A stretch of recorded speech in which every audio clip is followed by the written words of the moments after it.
अच्छा जी, ये सवाल जो है वो बहुत ज़्यादा पूछा जाता है जी। मेरी रजिस्ट्री जो है वो घर में पड़ी हुई थी, तो बीवी से लड़ाई हुई है, तो रजिस्ट्री जो है वो बीवी ने कहीं छुपा दी है, या मेरी रजिस्ट्री घर में पड़ी हुई थी तो भाई ने कहीं छुपा दी है, मामू ने छुपा दी है, खाला ने छुपा दी है, वालिद ने छुपा दी है, किसी दोस्त के पास रखी थी तो वो वापस नहीं दे रहा।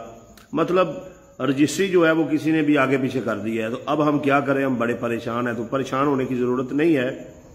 अगर आपको लगता है कि आपको रजिस्ट्री जो है वो वापस नहीं मिलेगी, तो आप सबसे पहले मुतलका थाने में जाएं और वहां पर जाकर एक रिपोर्ट दर्ज करा दें कि मेरी रजिस्ट्री जो है वो गुम हो गई है।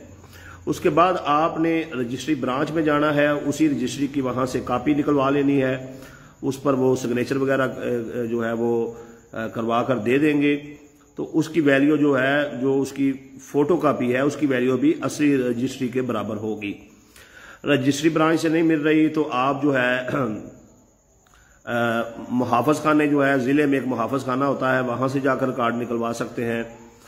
और अगर वहाँ से भी आपको नहीं मिल रही, अगर आपको हमसाये की किसी की रजिस्ट्री का नंबर याद है वो ले और आप पटवारी के पास चले जाएं और वहाँ से जाकर फ़र्द बराए रिकॉर्ड जो है वो निकलवा लें, तो आपका मसला जो है वो हल हो जाएगा। ये मालकी का आपके पास सबूत आ जाएगा कि ये रकबा जो है वो आपकी मलकियत है। तो बहरहाल ये रजिस्ट्री ब्रांच से और मुहाफ़िज़ खाने से आप रजिस्ट्री की कापी भी निकलवा सकते हैं और पटवारी से फ़र्द बराए रिकॉर्ड भी निकलवा सकते हैं।